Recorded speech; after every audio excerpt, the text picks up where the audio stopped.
안녕하세요. 뉴투아 TV입니다.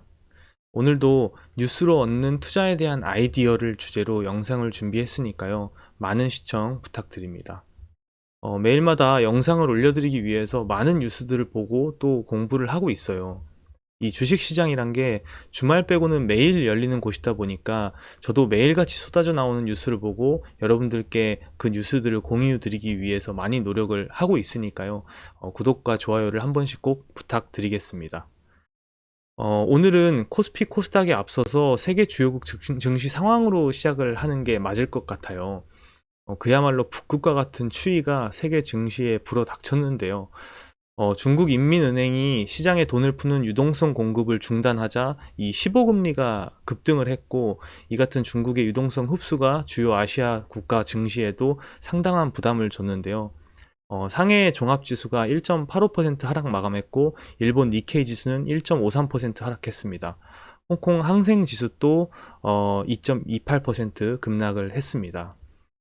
미국 시장에서는 미국 중앙은행도 이 테이퍼링에 들어가는 게 아니냐, 유동성 파티는 이제 끝난 게 아니냐라는 우려감에 정말 많은 매물이 출회되면서 다우지수가 2.05%, 나스닥이 2.61%, S&P 500 지수가 2.57% 각각 하락 마감했습니다.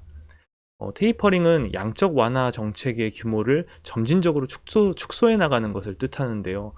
쉽게 말해서 그동안 코로나 때문에 각국 중앙은행들이 시중에 풀고 있던 이 막대한 양의 돈을 점차적으로 긴축시켜 나가는 겁니다. 게다가 어제 미 연준의 FOMC 회의에서 추가적인 완화 정책에 대한 별다른 언급을 하지 않으면서 시장에 찬물을 끼얹었습니다. 아스트라제네카는 유럽에서의 백신 생산 계획이 원래보다 두어 달 늦어지면서 기존 약속된 유럽 물량의 40%가량밖에 공급하지 못하게 됐다고 밝히면서 유럽 증시도 좋지 못한 흐름을 보였었는데요. 유럽 증시는 코로나 확산세와 이 백신 지연 우려 등으로 독일 닥스 지수가 1.8%, 프랑스 깍그 지수가 1.16%, 영국 지수도 1.3% 각각 하락 마감을 했습니다. 이에 따라서 오늘 코스피의 흐름도 좋지 못했습니다. 개인이 무려 1조 9천억 원이 넘게 매수를 했지만 기관이 3,800억 원, 외국인이 1조 5천억 원 매도세로 대응을 하면서 전일 대비 1.71% 하락한 3,069포인트로 마감을 했습니다. 어제 미국과 유럽 증시에 놀란 외국인 투자자들이 국내 증시에 들어가 있던 자금을 대거 걷어들인 모양새였고, 개인 투자자가 지수 방어에 힘을 써봤지만 역부족이었습니다. 코스닥은 거래소보다 하락폭이 조금 더 컸는데요. 코스닥에서도 개인은 3,600억 원을 순매수했지만 외국인과 기관 투자자가 각각 1,900억 원과 1,300억 원을 팔아치우면서 마이너스 2.5% 하락 마감했습니다. 오늘 대형주들도 전반적으로 약한 흐름이었죠. 삼성전자가 2%대 하락했고 SK하이닉스는 무려 4.3% 하락했습니다.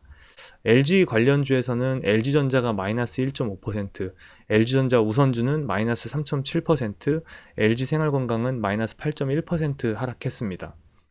현대차도 2.85% 하락, 기아차가 2% 하락 마감했습니다.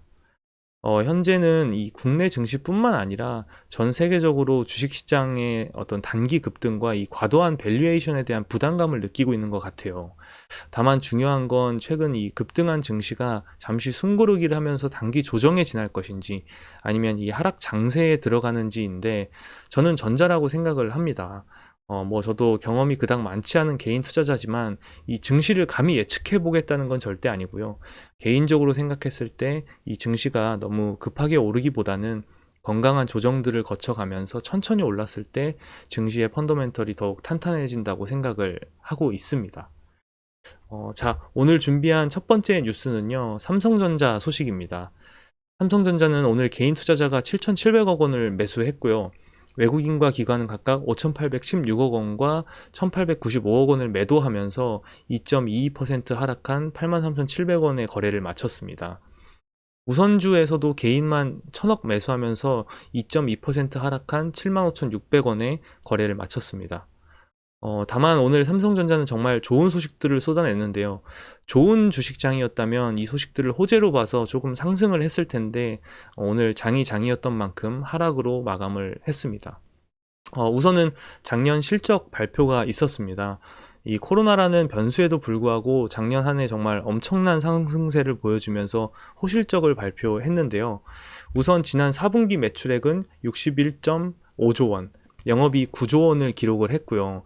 연간 매출액은 236조 8천억 원을 기록하면서 역대 세 번째로 높은 매출액을 기록을 했습니다.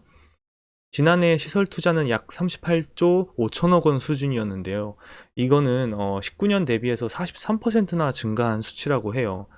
분야별로는 반도체에 33조를 투자하고 있고 디스플레이 쪽에 4조 원 가까이를 투자했습니다. 주주로서 볼 때는 이런 시설 투자가 굉장히 중요하죠.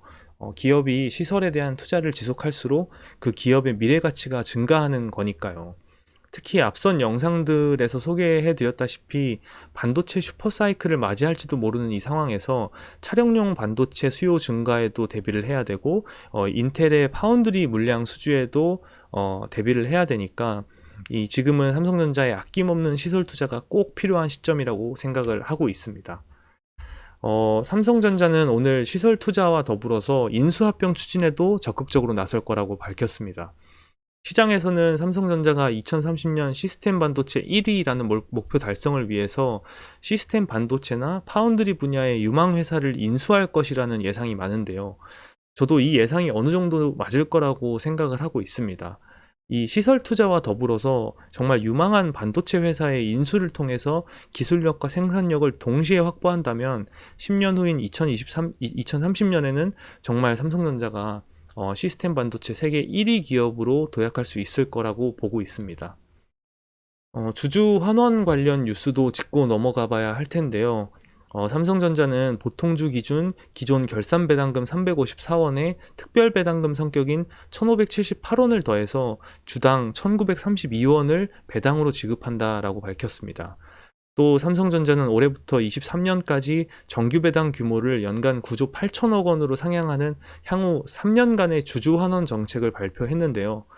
실적 성장에 따른 이 자녀 재원을 최대한 주주에게 환원하려는 모습이 역시 이 대한민국 1등 기업답습니다. 저도 삼성전자에 투자하고 있는 입장이지만 삼성전자만큼은 정말 장기적으로 보면서 걱정 없이 들고 가고 있거든요. 여러분들도 이런 믿을만한 기업 하나 정도는 매도하지 마시고 한번 장기적으로 쭉 들고 가보시는 것도 좋을 것 같습니다. 다음 소식은 현대차와 삼성의 협업 소식입니다. 현대차의 첫 전용 전기차인 아이오닉 5에 삼성 디스플레이에 OLED 디스플레이가 들어간다는 소식인데요. 이게 현대차와 삼성이 맺는 10여 년 만의 계약이라는 점에서 그 의미가 큽니다. 요새 잘 나가는 테슬라의 내부 보신 적 있죠? 최근 새로 나온 벤츠도 그렇고 요새 출시되는 차량에 태블릿 PC 같은 큼지막한 모니터들이 정말 많잖아요. 이 전기차나 자율주행차와 같은 미래차가 발달함에 따라서 이 차량용 디스플레이 시장도 그 규모를 더하고 있습니다. 2016년 약 6조 6천억 원 수준이었던 차량용 디스플레이 시장은 2023년에는 약 11조 6천억 원 규모까지 커질 것으로 예상되고 있는데요. 이번 협업은 현대차의 아이오닉 5에 탑재될 사이드뷰 카메라 시스템 디스플레이 화면을 삼성 디스플레이에서 공급하기로 한 건데 앞으로 미래차에는 이렇게 사이드미러 대신에 이 사이드뷰 카메라와 디스플레이 화면을 통해서 차량 후측방과 주변을 더 잘 볼 수 있는 기술을 비롯해서 정말 많은 신기술들이 접목되게 됩니다. 이제는 차 한 대가 마치 스마트폰처럼 하나의 전자제품이 되고 있잖아요. 현대차 삼성 간 협업뿐만 아니라 전자제품으로도 세계 최고 수준인 LG, 또 배터리에서는 SK 등의 어떤 국내 대기업 간의 시너지 넘치는 협업을 통해서 이 테슬라와 대적할 만한 그런 국산 미래차가 되기를 기대해 보겠습니다. 관련해서 현대차는 개인만 오늘 659억 원 매수를 했고 외국인이 412억 원 매도, 기관이 260억 원 매도하면서 2.85% 하락 마감했습니다. 마지막 소식도 이 미래차 관련 소식인데요. 애플카 관련한 내용을 좀 살펴볼까 해요. 올 초에 애플이 자율주행 전기차 시장에 뛰어들기 위해서 현대차에 협력을 제안했다는 소식이 나오면서 이 현대차 주가가 또 현대차 그룹 관련 주가가 급등을 했었죠. 소프트웨어에는 강점을 가지고 있지만 이 자동차라는 하드웨어를 제조해 본 경험이 전무한 애플로서는 정말 어쩔 수 없는 선택이었고, 현대차 입장에서도 전 세계에서 애플이라는 브랜드의 영향력과 충성 고객의 숫자를 감안했을 때 꽤나 구미가 당기는 제안이었을 거로 추측이 됩니다. 다만 현대차가 이 제안을 그대로 받아들였을 땐 마치 애플의 하도급 업체가 되는 듯한 인상을 시장에 줄 수도 있어서 현대차 입장에서는 고심하는 모양새인데요. 오는 3월 출시 예정인 아이오닉을 필두로 앞으로 전기차 시장에서 본격적인 브랜딩을 준비하고 있던 현대차에겐 굉장히 큰 고민일 것으로 생각이 됩니다. 애플 입장에서는 자율주행 관련 기술도 어느 정도 축적을 하고 있고, 최근에는 eGMP 전기차 전용 플랫폼을 선보인 세계 3위 규모의 친환경차 판매 실적을 갖춘 이 현대차가 꽤나 매력적인 협업 대상이었을 텐데요. 그도 그럴 것이 현재 글로벌 시장에서 전기차 전용 플랫폼을 갖춘 자동차 업체는 현대차를 포함해서 테슬라, GM, 폭스바겐, 토요타 등 5곳 정도이기 때문입니다. 저희도 이 현대차의 향후 결정을 좀 관심 있게 지켜봐야 될 것 같습니다. 현대차가 국내 회사들과의 협업과 더불어서 이 애플이라는 이 글로벌 대기업과의 협업을 통해서 테슬라 대 현대 애플카 구도를 만들 수도 있으니까요. 오늘 준비한 소식은 여기까지입니다. 처음이라 좀 다소 부족하지만 최대한 노력해서 더욱 좋은 영상을 만들 수 있도록 하겠고요. 오늘 영상도 끝까지 시청해 주셔서 감사합니다. 나가시기 전에 구독 버튼 눌러주시는 것도 잊지 마세요. 그럼 다음 영상에서 봐요. 안녕.